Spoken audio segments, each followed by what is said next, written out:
1986 నుండి అతను నాకు తెలుసు. పాకులాడే టైప్ కాదు అతను. తొందరగా మన పైకి రావాలి అనే టైప్ కాదు.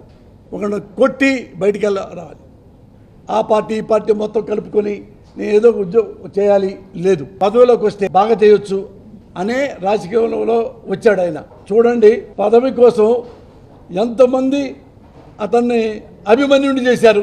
ఎంత ఘోరాతి ఘోరం అంటే, ఒక ముస్లిం పార్టీ, మరి ఇంకొక party, CPM party, CPI party, ఇంకో party, DMK party, AIADMK party. Pakistan భారతదేశం ఎంత దూరంగా ఉంటాయో ఏఐడిఎంకే డిఎంకే అంత దూరంగా ఉంటాయి. ఇతనికి ముఖ్యమంత్రి అవుతాడేమో చెప్పి రాత్రి అంతా వేగవాల ఇద్దరు కలుస్తున్నారు అంటే, ఒక ఇబ్బందిగా చెప్పాలంటే మగాడు కలుస్తాడా?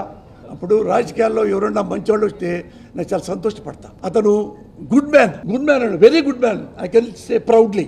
ఇంట్లో గొడవ, ఊళ్ళో గొడవ, సిటీలో గొడవ, తమిళనాడు మొత్తం గొడవ ఇతని మీదే. ఇతను మొత్తం చార్లే శోభరాజ్ కంటే ఘోరం అలా చేశారు. గవర్నర్ గారు కూడా, ఏమండి అన్నీ వస్తేనే మీకు తీస్తా. ఒకప్పుడు చాలాసార్లు ఈ 10 ఈ 12 ఉన్నాయండి, ముందు ముఖ్యమంత్రి చేస్తానండి, అసెంబ్లీలో చేస్తా అంటే ఇచ్చిన వాళ్ళు ఉన్నారు. ఈ మహానుభావుడు లేదండి, అన్నీ ఉండాలి అని నేను ఇస్తాను సార్ లేదని చక్కగా వెళ్ళిపోయాడు, కేరళ వెళ్ళిపోయాడు. అతను అయినా ఒక కామెడీ చేయాలి. చూసారా ఎంత అన్యాయం ఈ గవర్నరు అని అనలే. గవర్నర్ కూడా చాలా రెస్పెక్ట్ ఇచ్చాడు.